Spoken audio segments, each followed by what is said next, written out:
다 함께 사도신경 고백을 하면서 우리 함께 신앙 고백하며 나아가겠습니다. 전능하사 천지를 만드신 하나님 아버지를 내가 믿사오며 그 외아들 우리 주 예수 그리스도를 믿사오니 이는 성령으로 잉태하사 동정녀 마리아에게 나시고 본디오 빌라도에게 고난을 받으사 십자가에 못 박혀 죽으시고 장사한 지 사흘 만에 죽은 자 가운데서 다시 살아나시며 하늘에 오르사 전능하신 하나님 우편에 앉아 계시다가 거기서로서 산자와 죽은 자를 심판하러 오시리라.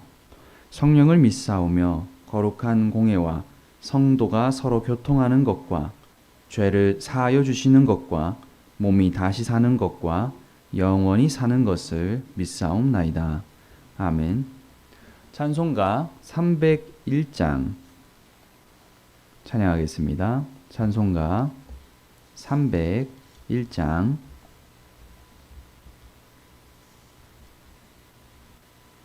함께 목소리로만 찬양하겠습니다. 지금까지 지내온 것 주의 크신 은혜라 한이 없는 주의 사랑 어찌 이루 말하랴 자나깨나 주의 손이 항상 살펴주시고 모든 일을 주 안에서 형통하게 하시네 몸도 맘도 연약하나 새 힘 받아 살았네 물 붓듯이 부시는 주의 은혜 족하다 사랑 없는 거리에 나 험한 산길에 맬 때 주의 손을 굳게 잡고 찬송하며 가리라 주님 다시 뵈올 날이 날로 다가와 무거운 짐 주께 맡겨 벗을 날도 멀잖네 나를 위해 예비하신 고향 집에 돌아가 아버지의 품 안에서 영원토록 살리라. 오늘 우리에게 주시는 하나님의 말씀은 사무엘상 22장 11절에서 23절까지의 말씀입니다. 사무엘상 22장 11절에서 23절까지의 말씀입니다. 11절에서 23절의 말씀 저와 여러분이 교독하겠습니다. 왕이 사람을 보내어 아히두베 아들 제사장 아히멜렉과 그의 아버지의 온 집 곧 노베에 있는 제사장들을 부르매 그들이 다 왕께 이른지라.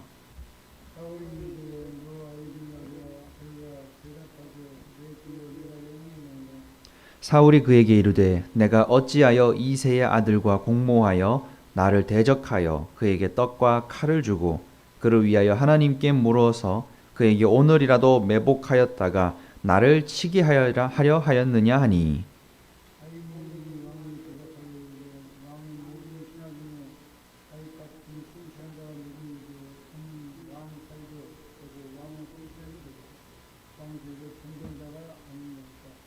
내가 그를 위하여 하나님께 물은 것이 오늘이 처음이니까 결단코 아니니이다. 원하건대 왕은 종과 종의 아비의 온 집에 아무것도 돌리지 마옵소서. 왕의 종은 이 모든 크고 작은 일에 관하여 아는 것이 없나이다 하니라.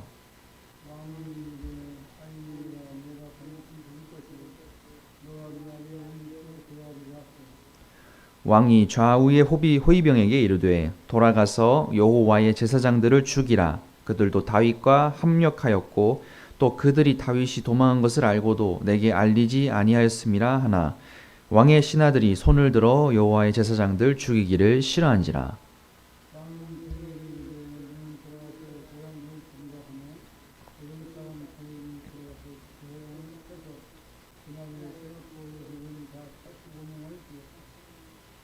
제사장들의 성읍 노베 남녀와 아이들과 젖먹는 자들과 소와 나귀와 양을 칼로 쳤더라.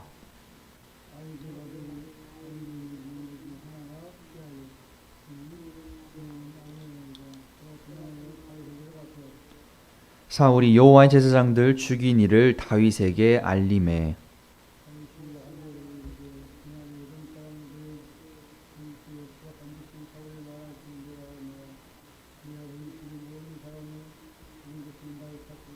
함께 읽겠습니다. 두려워하지 말고 내게 있으라. 내 생명을 찾는 자가 너의 생명도 찾는 자니 내가 나와 함께 있으면 안전하리라 하니라. 아멘. 할렐루야. 오늘도 새벽을 깨우며 하나님 앞에 나오는 여러분 앞에 하나님의 은혜와 축복이 함께 하시기를 주님의 이름으로 기도합니다. 우리의 삶을 돌아보면 세상은 어떻게 해야 성공할 수 있을지 또 승리할 수 있을지에 방법론이 각광을 받고 있습니다. 자기계발과 투자에 관한 책들이 언제나 베스트셀러로 올라와 있죠. 이들의 책을 읽다 보면 하나님의 부르심을 따라 살려고 애쓰는 성도의 길은 굉장히 위태로워 보입니다. 그들은 언제나 주체적으로 자신의 생각을 따라 살아가는 것이 맞다라고 가르치지만 성경은 역설적으로 하나님의 뜻을 우선적으로 구하는 것이 중요하다라고 말씀하기 때문입니다. 다윗을 보아도 그는 노부로 가서 음식과 칼을 받고 가드로 도망가 기회를 얻으려고 했습니다. 그러나 그 행동들은 도리어 자신을 죽이려는 가드왕 아기스에게서 위협을 받게 되고 그는 살아남기 위하여 미친 척을 하였습니다. 이러한 고된 경험을 거친 뒤에 다윗은 아둘람굴에 피신을 하였으며 거기에서 400명의 사람들이 함께 모여서 공동체를 형성하게 됩니다. 이것이 21절까지의 이야기입니다. 이들은 환난을 당하거나 빚진 자, 마음이 원통한 사람들이었습니다. 다윗은 이 오합지졸들을 믿음의 용사로 훈련시키면서 지도자가 되는 과정을 차근차근 밑에서부터 밟게 되었습니다. 우리는 다윗의 이야기를 들으며 고난과 순종을 통해 뜻을 이루어 가시는 하나님을 발견합니다. 이렇게 사람들이 점차 다윗에게 몰려드는 동안 사울은 한 나라의 왕이면서도 모든 사람이 자신을 버렸다는 소외감 속에 시달렸습니다. 오늘 말씀 앞구절인 22장의 앞에를 보면 그는 신하들과 있을 때에도 성읍의 높은 곳 나무 아래에서 왕의 신분을 상징하는 단창을 손에 쥐고 있었습니다. 그리고 그는 거기에서 신하들에게 충성을 강요하며 다그치고 있는 것을 우리는 봅니다. 사실과 상상이 뒤덤벅이 되면서 사울은 혼란스러운 마음을 가지게 되었습니다. 사울이 하나님의 영을 떠나 극단적인 행동을 하고 있을 때에 이러한 행동에 부음하듯이 에돔 사람 도액이 사울에게 다가가 노베에서 자신이 목격한 것을 모두 보고하게 됩니다. 그는 말씀에서 충직한 부하처럼 행동하고 있지만 사실 그는 이방인으로서 사울의 입맛대로 해석하게끔 거짓 보고까지 넣어서 그에게 기회를 주었던 것입니다. 사울 왕은 에돔 사람 도에게 보고를 받자마자 아히멜렉과 노베 제사장들을 부르게 됩니다. 그의 명령을 따라서 노베 제사장들이 왕 앞에 갔습니다. 사울은 그들 앞에서 유도 신문을 시작합니다. 아히멜렉에게 이새의 아들 곧 다윗과 공모하여서 자신에게 반역하려는 것인지를 물어보는 것입니다. 이미 사울은 아히멜렉을 반역자로 정해놓고 신문을 하고 있습니다. 게다가 사울은 도액이 아히멜렉이 다윗을 위해 하나님께 물었다는 21장에는 나오지 않는 이야기를, 다시 말해 거짓 보고를 진실로 그에게 보고하였고 사울도 이를 그저 받아들이고 있었습니다. 다윗과 공모하여 자신을 대적했다며 사울이 추궁하자 아히멜렉은 오히려 다윗을 변호합니다. 그에 따르면 다윗은 충실한 자, 왕의 사위입니다.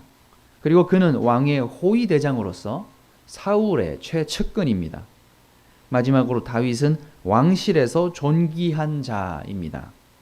다윗은 다시 말해 굉장히 높은 지위의 사람이면서 모든 것이 사울과 연결되어 있는 로얄 패밀리입니다.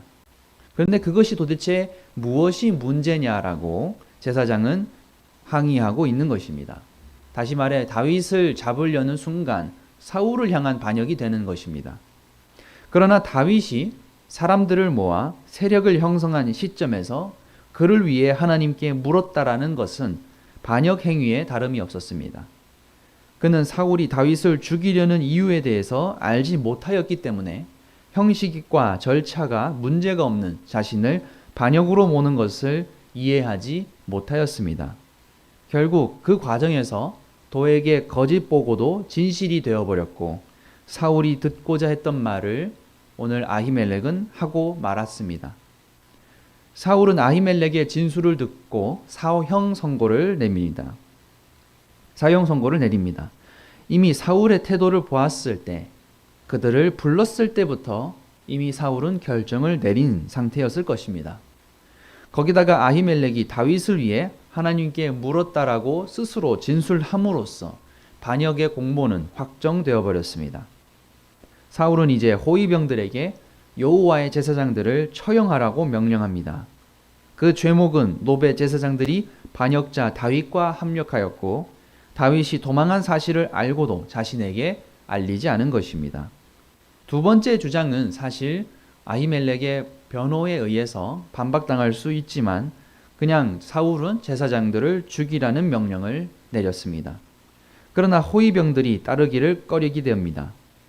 그들은 충분히 납득되지 않는 죄목으로 인해서 하나님의 제사장들을 사형하는데 동의하지 않았으며 왕보다 하나님에 대한 두려움이 더 컸던 것입니다. 그러자 사울은 대담하게도 도액을 지목하여 그에게 사형 집행을 명령합니다. 그는 도액이 이방인으로서 여호와 하나님을 두려워하지 않을 것을 이용한 것입니다. 도액은 그렇게 명령을 수행하여 에봇을 입고 있었던 제사장들을 85명이나 죽였습니다. 게다가 그는 거기서 끝나지 않고 노브로 가서 성읍의 모든 사람들과 어린아이, 가축까지 모조리 죽이게 됩니다. 사울이 제사장의 성읍을 도액에게 시켜 진멸한 이 사실은 이제 그가 하나님의 종이 아닌 하나님의 대적자가 되었다는 증거가 되었습니다. 사울 스스로가 하나님을 모욕하는 자가 되어버렸습니다. 이 끔찍한 살육의 현장에서 아히멜렉의 아들 아비아달이 살아남았습니다. 아비아달은 가까스로 목숨을 건지고 다윗에게로 도망을 갑니다. 아비아달은 사울이 여호와의 제사장들을 죽인 일을 고백하였습니다. 다윗은 참담한 심정을 안고 아비아달에게 노베서 아히멜렉을 만났을 때 거기 도액이 서 있는 것을 보았다고 털어놓습니다. 그리고 거기서 다윗은 자신의 심경을 말하고 있습니다. 곧 도액이 사울에게 모든 일을 보고할 줄 알았다는 것입니다. 다윗은 자신이 그를 죽이거나 협상하지 못하였다라는 죄책감에 빠졌습니다. 모든 사람이 죽은 것이 자신의 탓이라고 고백하며 다윗은 자신과 함께 있자고 약속을 합니다. 오늘 사울의 관심은 오로지 다윗을 제거하고 자신의 왕권을 세우는 데만 혈안이 되어 있었습니다. 사울은 이제 하나님을 두려워하지 않고 점점 더 큰 죄악으로 치달았습니다. 하나님의 제사장들 85명을 죽이고 가족과 성읍을 진멸했습니다. 욕망에 사로잡힌 사울은 자신을 위해서 누구라도 죽일 수 있었습니다. 이 비극 속에서 진실을 말했던 아히멜렉은 다윗의 순전함과 그를 통해 하나님 나라를 이루어 가시는 하나님의 뜻을 명확하게 하였습니다.